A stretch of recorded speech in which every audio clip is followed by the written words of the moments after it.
Pabrikers, kembali dengan saya Indah. Kita ketemu di podcastan Pabrik, obrolan ringan asik dengan berbagai topik di seputar kawasan industri. Kali ini saya ada tamu spesial nih hari ini dengan Pak Bambang Haryanto. Beliau adalah Sekjen Paguyuban Pedagang Mie dan Bakso atau yang bisa kita kenal Papmiso Indonesia, tapi untuk kawasan di Kabupaten Bekasi ya Pak Bambang ya. Ya, betul. Selamat datang Pak Bambang, selamat sore. Selamat sore Bu Indah dan segala pemirsa yang ada dimanapun Anda berada. Iya, Pak Bambang gimana kabarnya hari ini, sehat? Alhamdulillah baik Bu. Iya. Ini Pak Bambang, kita kali ini sengaja mengundang Pak Bambang nih untuk kita banyak ngobrol tentang kabar dari rekan-rekan di Papmiso ya Pak ya. Iya betul. Anggotanya yang tadi saya tahu dari Bapak informasinya sekitar 200-500 orang ya Pak ya, pedagang ya? Betul. Betul. Jadi di berbagai kecamatan di Kabupaten Bekasi. Betul. Itu. Nah, saat ini dengan diberlakukannya PPKM, pemberlakuan ini sekarang sampai tanggal 2 Agustus nih Pak, pembatasan kegiatan masyarakat ini, kita ingin tahu ini Pak, gimana dengan nasib para pedagang kecil Pak di Papmiso, omsetnya bagaimana dan jualannya seperti apa nih sekarang nih? Terima kasih Ibu. Setelah diberlakukan PPKM darurat oleh pemerintah, yang tahap pertama itu banyak anggota kita yang sampai hari ini sebagian ada kurang lebih 200 outlet terpaksa tutup Bu, karena tidak bisa menutup biaya operasionalnya. Karena apa? Penurunan omset yang sangat luar biasa, penurunan sampai 70%. Jadi pendapatan kita sangat minim banget Bu, 30% itu tidak bisa menutup biaya operasional aja. Makanya ada yang memutuskan untuk menutup diri. Nah, sementara yang keliling ini yang lebih kasihan lagi. Dia belanja kadang-kadang modal 800, pendapatan hanya di angka 300. Sementara ruang usaha mereka yang di gang-gang, di kawasan perumahan itu ditutup Bu, jadinya tidak bisa menjajakan jajanannya. Ini nestapa kami. Tapi alhamdulillah ini setelah diberlakukan PPKM yang telah dilonggarkan untuk periode yang tanggal 26 sampai tanggal 2 Agustus ini ya, bisa makan di tempat. Ini rada-rada sedikit angin segar lah, walaupun faktanya untuk melaksanakan untuk makan di tempat 20 menit itu sangat-sangat susah Bu gitu loh. Apalagi kalau antri bikin mie ayam itu kan hampir 10 menit sendiri. Sementara masih disajikan dalam keadaan yang sangat panas. Apakah masyarakat mau makan yang masih panas itu kan butuh waktu. Ini yang menjadi kebimbangan kami di lapangan untuk mengimplementasikan peraturan tersebut. Seperti itu Bu. Akhirnya tetap ditutup. Banyak yang masih ditutup gitu sampai tanggal 2 ini gitu. Ada sekitar 200 outlet yang memutuskan untuk menutup karena tidak bisa menutup operasionalnya. Karena ya itu tadi atas peraturan-peraturan yang melarang makan di tempat. Sekarang makan tempat hanya 20 menit. Akhirnya pelanggan yang sudah datang tidak jadi beli Bu kalau tidak boleh makan di tempat gitu loh. Karena bakso itu kan makanan yang enak saat disajikan. Kalau dibawa pulang itu beda rasanya, tidak ada rasanya, kurang enak lah itu, seperti itu Bu.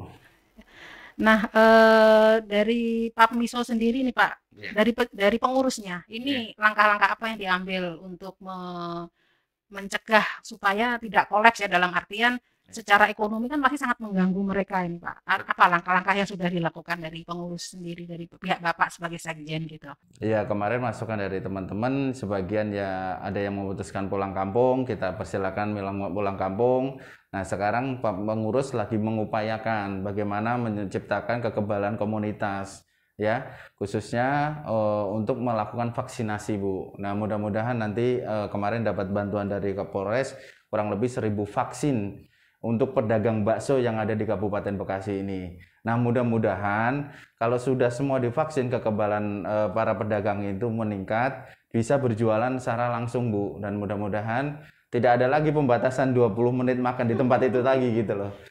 Jangan ditambah jadi 10 menit dari 30 menit. Nah, ini yang menjadi kebimbangan kami, seperti itu Bu. Jadi nanti ke depan ada rencana vaksin kapan Pak yang 1000 itu untuk para pedagang bakso, Papmiso, para anggotanya? Insya Allah dilaksanakan di awal bulan Agustus ini, Bu. Segera kita akan lagi persiapan dengan tim. Mudah-mudahan nanti kita bisa melaksanakan vaksin ini khususnya untuk pedagang bakso supaya tercipta kekebalan kelompok. Mudah-mudahan dengan kekebalan kelompok sudah terbentuk, nah masyarakat pedagang bakso bisa melayani masyarakat dengan bebas lah, jangan sampai dibatas-batasin lagi. Itu harapan kami seperti itu. Pak, paling banyak dari para anggota itu membuka kios sendiri di rumah atau sewa atau banyak yang keliling? Kalau dari anggota Bapak? Kalau yang dari 2.500 itu kurang lebih yang 1.500 itu adalah yang keliling, Bu. Nah, yang 1.000 itu ada di outlet-outlet, rata-rata kebanyakan menyewa. Makanya hari ini tidak bisa menutup biaya operasionalnya karena sewanya mahal, sementara pendapatannya itu minim banget gitu loh, Bu, dengan diberlakukan PPKM ini seperti itu. Nah, kembali ke vaksin tadi, Pak. Iya. Rencananya nanti vaksin dilakukan di mana, Pak? Insya Allah nanti kita akan di sekitaran Kecamatan Cikarang Utara ya, Bu ya. Nanti di situ kita sentralkan di situ untuk mengundang 1.000 pedagang bakso ini, dan mungkin ada masyarakat yang sekitar yang mau divaksin, silahkan, kita terbuka. Dan yang lebih indahnya lagi nanti yang mau vaksin dikasih bakso gratis. Itu poin plusnya, dari bedanya dari tempat lain seperti itu, Bu. Meskipun omsetnya turun tapi masih bisa traktir bakso ya, Pak? Betul, ini kan sebagai kampanye supaya bakso dicintai oleh masyarakat dan bakso menjadi makanan kedua setelah nasi. Mudah-mudahan seperti itu. Masyarakat gemar akan makan bakso seperti itu, Bu.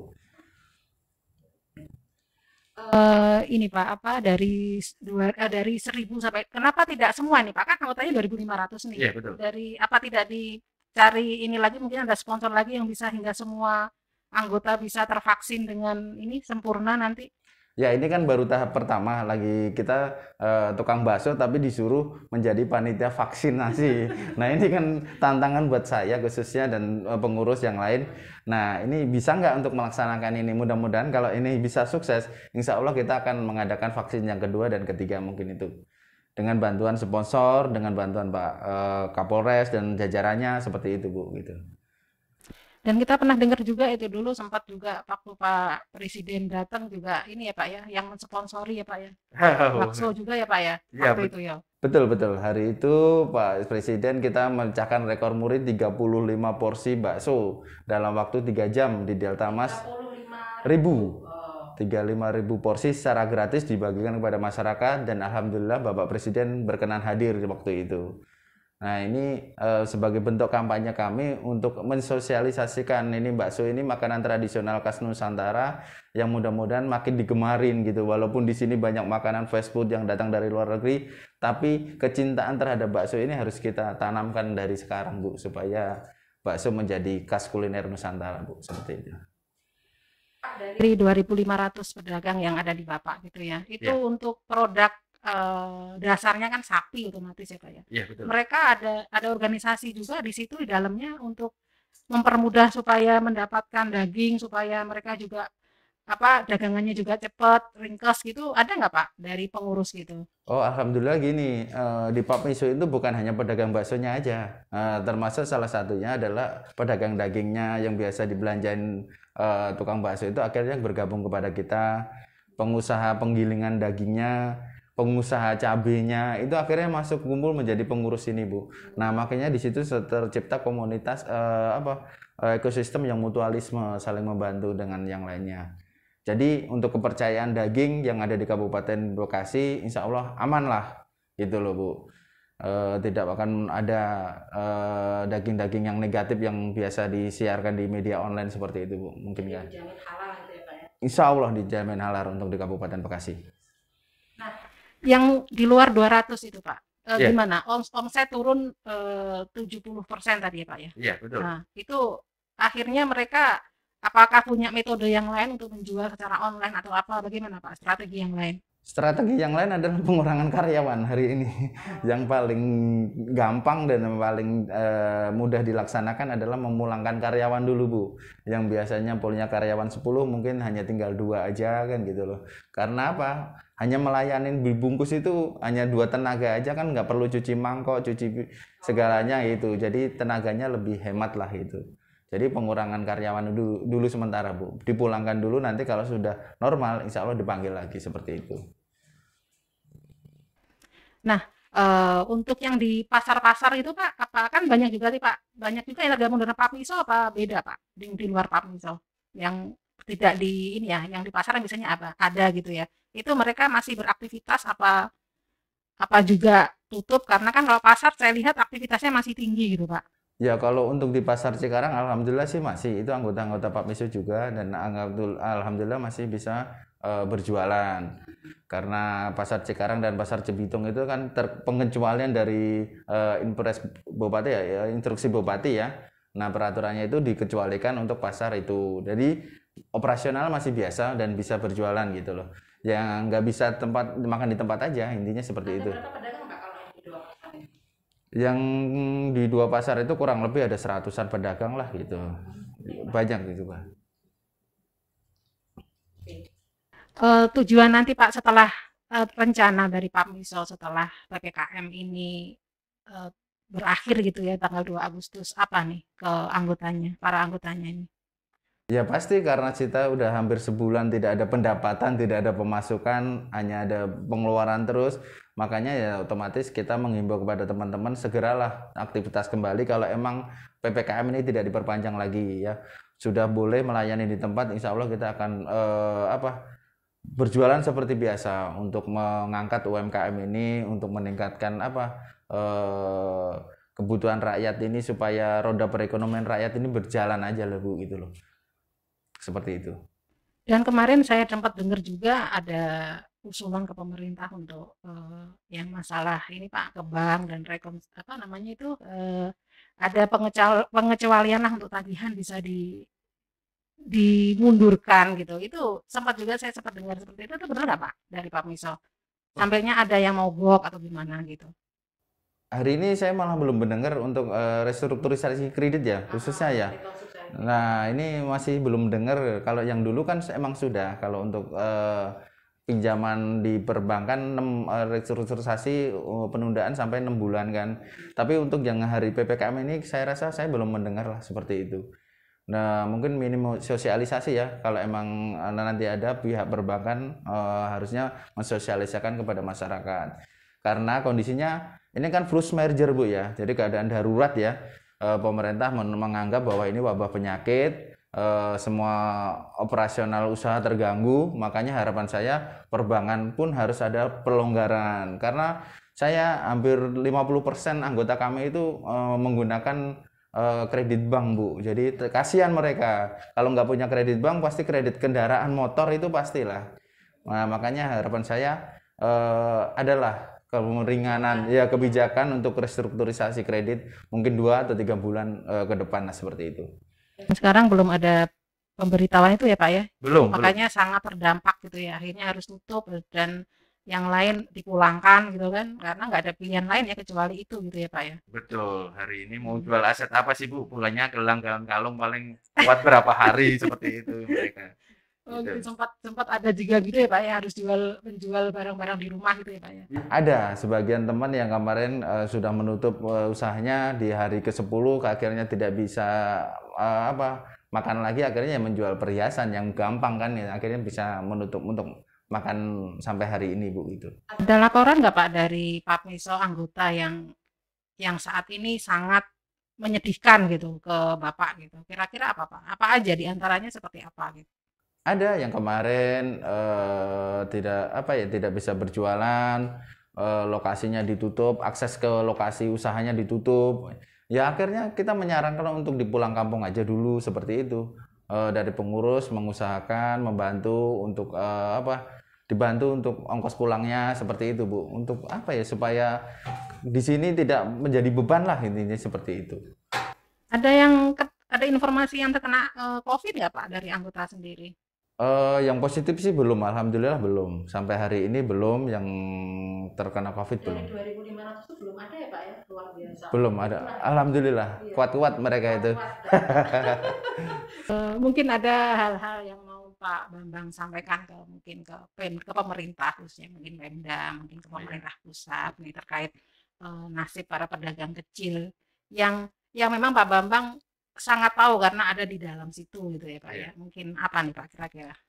Ya, yang pertama adalah pendistribusian tentang bansos ini, Bu.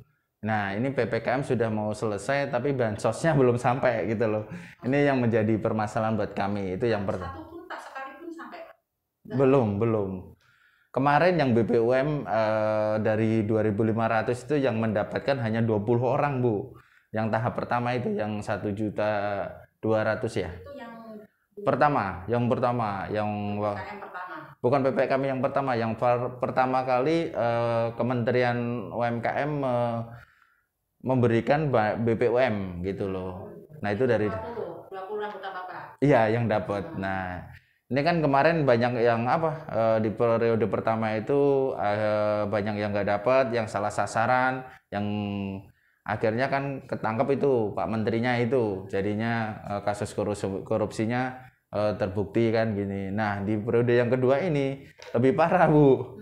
Jadi peraturannya sudah sangat ketat, tetapi untuk bantuannya terlambat. Nah, ini lebih parah lagi, kasihan rakyat ini gitu loh. Nah, yang pertama itu kendala kami ini Bu, kita itu kan perantau, Bu. Di sini KTP kita daerah. Kalau kita mengusulkan ke dinas terkait, ini kita ini rada dipersulit gitu loh, diprioritaskan untuk warga ber-KTP daerah sini dulu gitu loh, Bu. Jadi ini Anggota PAPMISO banyak yang nggak ber-KTP Bekasi ya Pak? ya sebagian lah, hampir 50%, 50-50 lah, 50-50 sudah ber-KTP Kabupaten Bekasi, yang lainnya 50% ada KTP daerah. Nah, ini kesulitan yang KTP daerah ini.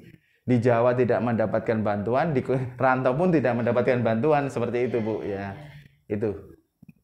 Jadi memang itu sebenarnya diharapkan ya Pak ya, paketan dari bantuan dari pemerintah untuk yang satu itu ya Pak ya? Ya, di dalam kondisi hari ini saya rasa bantuan itu adalah stimulus yang sangat membantu masyarakat lah, bisa meringankan beban masyarakat. Ini harusnya diutamakan lah gitu loh, Bu. Perkembangan terakhir ada nggak Pak bantuan itu sebenarnya yang Bapak tahu gitu, yang bisa Bapak tembus, oh nanti bisa turun beneran gitu, sudah atau belum kabar seperti itu ke Bapak? Kabar sampai hari ini belum lah, Ibu, gitu, belum sampai gitu. Pasti perangkat itu ya akan menyalurkan dulu yang ada kan gitu loh, untuk prioritaskan. Mudah-mudahan nanti adalah kebijakan tersendiri, khususnya melalui Dinas Perdagangan dan UMKM ya, Koperasi dan UMKM. Kita ini kan masuk pelaku UMKM. Harapan saya Pak Menteri bisa mendistribusikan melalui dinas-dinas inilah. Data-data kami sudah ada kok di dinas gitu. Ada lagi Pak harapan lainnya selain itu? Ya, harapan kedua kami ya masalah restruktur kredit ini ya, karena kita kan sudah hampir 2 bulan ini ya, ini bulan kedua nanti Agustus ini tidak ada jalan usaha, tidak ada pemasukan, bahkan pengeluaran terus. Nah, nanti kalau emang ada tunggakan kredit, nanti ada permasalahan kedua, adanya penagihan, penarikan oleh oknum-oknum debt collector, ini kan membahayakan, Bu. Jangan sampai permasalahan ini terjadi. Makanya harapan saya ada sosialisasi dari OJK terkait ini, restrukturisasi kredit ini loh, buat masyarakat yang terdampak, khususnya yang para pelaku UMKM yang ada di diberlakukan PPKM darurat level 4 ini, seperti itu, Bu. Itu dua itu yang saya rasa harus diperhatikan oleh pemerintah. Kalau harapan ke PAPMISO sendiri Pak, ke anggota nih, apa nih Bapak inginnya bagaimana nanti ke depannya? Ya, anggota kita tetap solid, mari kita bangun, masih kita semangat, walaupun emang kondisinya hari ini lagi pandemi, ini bukan di Indonesia aja, seluruh dunia mengalami ini, jangan putus asa. Kalau emang kiranya nanti kekurangan modal, ya kita bisa saling pinjam-meminjam antara pengurus, mungkin yang pengurus lagi ada, untuk modal aja disediakan lah untuk pengurus yang lain. Yang penting ada kesemangatan untuk bangkit lagi. Ya, hari ini mudah-mudahan nanti di bulan Agustus, di hari ulang tahun kemerdekaan Republik Indonesia ini, mudah-mudahan PPKM sudah selesai gitu loh. Kita bangkit bareng-bareng, bangkit membangun ekonomi ini supaya pelaku UMKM ini bangkit kembali, seperti itu, Bu. Baik, terima kasih Pak Bambang atas kehadirannya. Kita sama-sama berdoa ya Pak ya, mudah-mudahan pandemi ini segera berlalu Mudah-mudahan ekonomi kita semua bisa bangkit, segala aspek ya Pak ya. Iya. Ini kita kena semua ini, gitu Betul, kan. betul. Mudah-mudahan dan kita berharap ke depan akan lebih baik lagi. Amin. Terima kasih.